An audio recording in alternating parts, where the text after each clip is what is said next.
Hello friends, welcome to our channel and I am your teacher engineer Praveen Kumar Bagde. तो दोस्तों, स्वागत है आपका हमारे इस यूट्यूब चैनल में।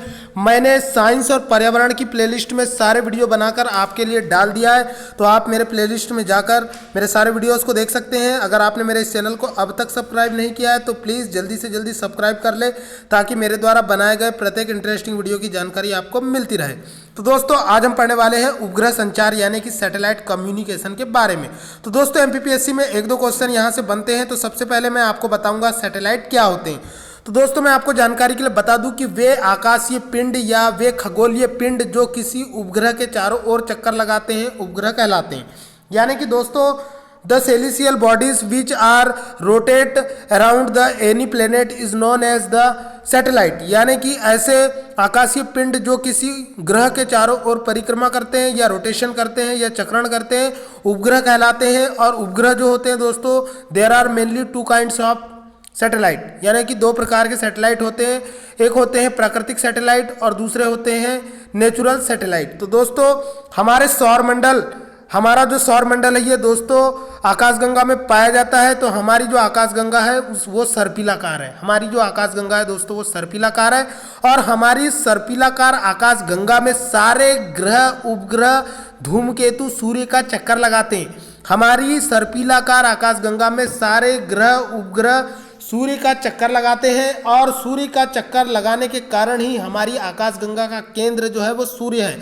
तो दोस्तों, हमारे जितने भी ग्रह हैं ये सभी सूर्य की चक्कर लगाते हैं। और पृथ्वी से इन सारे ग्रहों की दूरी अलग अलग है, जिसके कारण ये अपनी अपनी कक्षाओं में सूर्य की परिक्रमा करते हैं। तो इन प्रत्येक ग्रहों को चक्कर लगाने वाले जो उपग्रह होते हैं, इन प्रत्येक ग्रहों का चक्कर लगाने वाले आकाशीय पिंडों को उपग्रह कहा जाता है। तो दोस्तों, मैं आपको जानकारी के लिए बता दूं कि जो प्राकृतिक उपग्रह होते हैं उनका उपयोग संचार के लिए नहीं किया जा सकता है। इसीलिए मानव ने कृत्रिम उपग्रहों का निर्माण किया है। और ये जो सैटेलाइट होते हैं इन्हें आर्टिफिशियल सैटेलाइट कहा जाता है। तो दूर संचार के प्रयोजनों के लिए संचार उपग्रह अंतरिक्ष में तैनात एक कृत्रिम उपग्रह है, जिनकी सहायता से हम विभिन्न प्रकार के कम्युनिकेशन को स्थापित कर सकते हैं। और रेडियो तकनीकों के प्रसारण के माध्यम से रेडियो का प्रचार प्रसार कर सकते हैं। टीवी और मोबाइल फोन के सिग्नलों का प्रसार कर सकते हैं। तो दोस्तों, 1960 के दशक में कृत्रिम उपग्रहों के निर्माण में एक नया सूत्रपात हुआ। और इसमें उच्च आवृत्ति की तरंगों का प्रयोग किया गया, जिसके माध्यम से वर्तमान समय में टेलीफोन सेवा, टीवी, इंटरनेट सभी कुछ पॉसिबल हो पाया। इसके बाद में हम बात करेंगे दोस्तों, ट्रांसपोंडर क्या होता है। तो ट्रांसपोंडर जो होता है दोस्तों, यह उपग्रह संचार में आकाश में स्थित उपग्रह पर एक ट्रांसमीटर और रिसीवर होता है, जिसे रेडियो ट्रांसपोंडर कहा जाता है। यह ट्रांसपोंडर जो होता है दोस्तों 2 आवृत्तियों पर काम करता है। यानी कि अगर आपके आकाश में 2 सैटेलाइट है तो दोनों सैटेलाइट को आपस में जोड़ने का जो काम है वो ट्रांसपोंडर करता है। इसमें ट्रांसमीटर और रिसीवर दोनों लगा होता है। ये 2 आवृत्ति पर कार्य करता है, सी बैंड और केयू बैंड। आगे बढ़ते हैं दोस्तों, पृथ्वी से संप्रेषित संकेत उपग्रह के रिसीवर द्वारा ग्रहण किया जाता है, जिसे हम अपलिंक कहते हैं।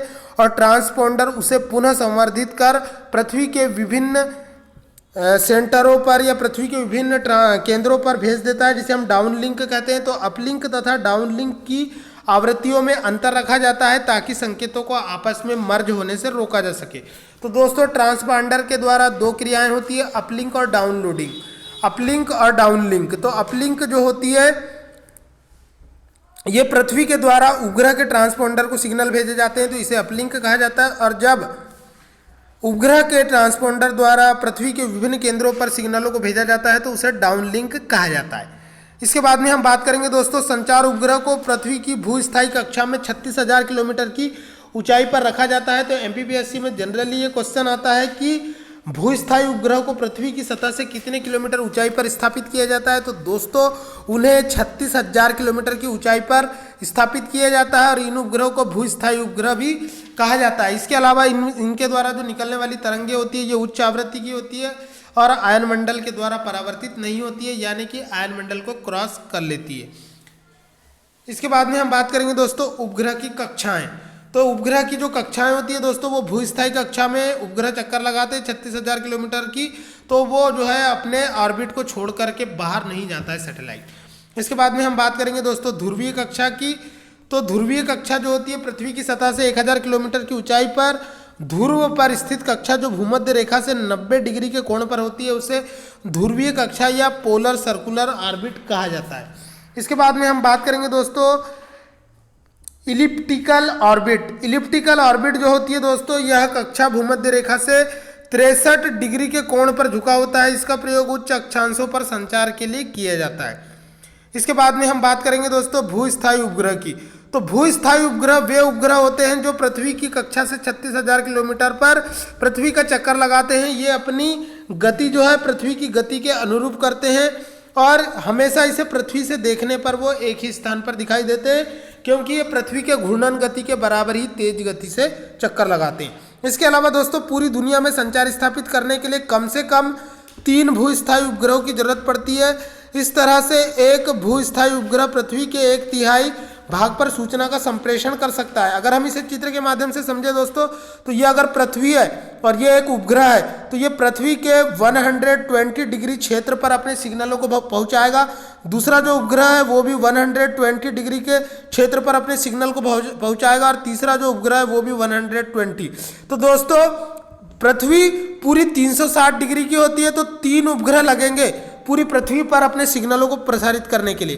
तो दोस्तों जब ऑस्ट्रेलिया में भारत और ऑस्ट्रेलिया के बीच टेस्ट मैच होता है तो उस मैच का जो लाइव प्रसारण होता है जो टीवी पर किया जाता है उसके लिए 3 सैटेलाइट की जरूरत पड़ती है दोस्तों, जब पूरे विश्व में उस सिग्नलों को पहुंचाया जा सकता है। आगे बढ़ते हैं दोस्तों वीसैट उपग्रह क्या होते हैं। तो वीसैट उपग्रह जो होते हैं दोस्तों ये काफ़ी इंपॉर्टेंट होते हैं। इनका फुल फॉर्म एग्जाम में पूछा जा सकता है। तो वीसैट का पूरा नाम वेरी स्मॉल अपर्चर टर्मिनल होता है। ये छोटे से ट्रांसमीटर केंद्र होते हैं जो कि किसी भी सिग्नल को वरीयस स्थानों में फैलाने का काम करते हैं।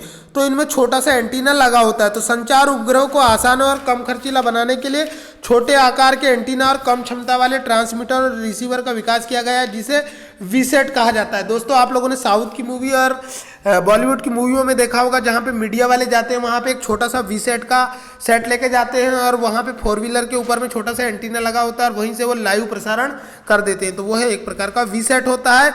इस एंटीने का व्यास जो होता है वो 1 से 2 मीटर का होता है। इसका उपयोग निजी व्यावसायिक उपभोक्ता और विश्वसनीय संचार व्यवस्था स्थापित करने के लिए किया जाता है। ये पोर्टेबल होता है, इसे लेकर कहीं भी जा सकते हैं।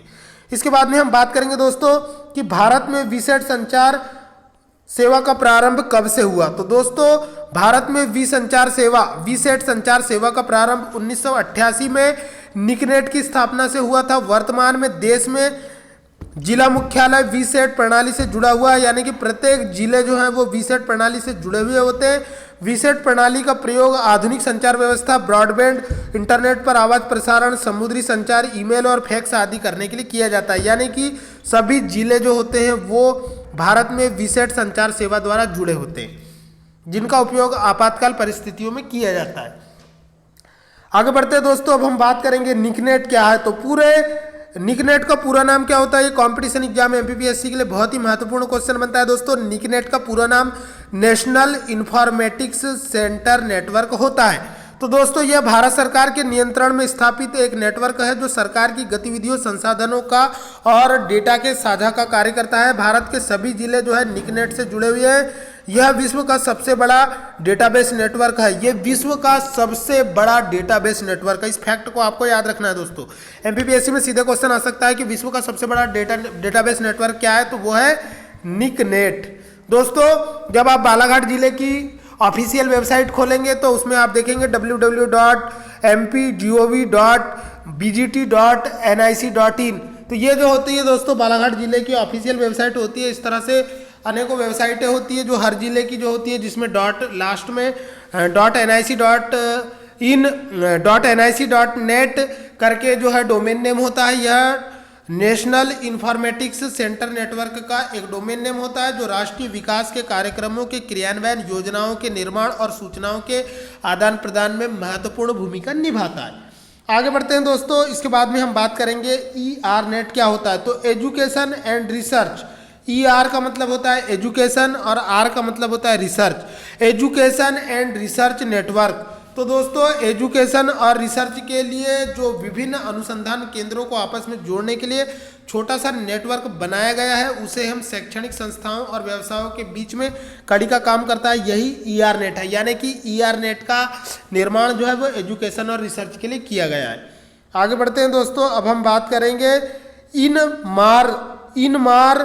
इनमारसैट क्या होते हैं। तो दोस्तों इनमारसैट का पूरा नाम इंडियन मेरीटाइम सैटेलाइट होता है। यह सुदूर समुद्र से उपग्रह के जरिए संचार व्यवस्था उपलब्ध करवाने के लिए 1979 में भारत सहित 72 देशों के द्वारा एक सामुदायिक उपग्रह प्रणाली का प्रारंभ किया गया, जिसका नाम इनमारनेट है।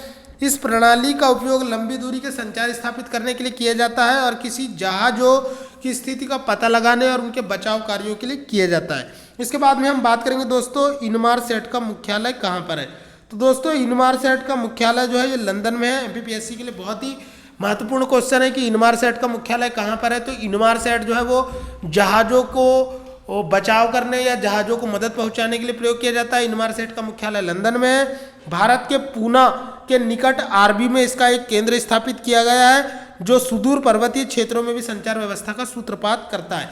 इसके अलावा दोस्तों सैटेलाइट संचार जो होता है वह उसी के कारण आज हम 5G इंटरनेट और 4G इंटरनेट का उपयोग कर पा रहे हैं, मोबाइल पे कम्युनिकेशन कर पा रहे हैं, रेडियो संचार कर पा रहे हैं और टीवी के सिग्नलों का भी प्रसार कर पा रहे हैं। तो satellite communication is very important for our daily life and modern life and it's very convenient feature of our new technology. तो दोस्तों आपको मेरा वीडियो कैसा लगा कमेंट करके जरूर बताएं और मेरे आने वाले वीडियो को देखने के लिए अभी मेरे चैनल को सब्सक्राइब करें और ऑल नोटिफिकेशन को ऑन करें।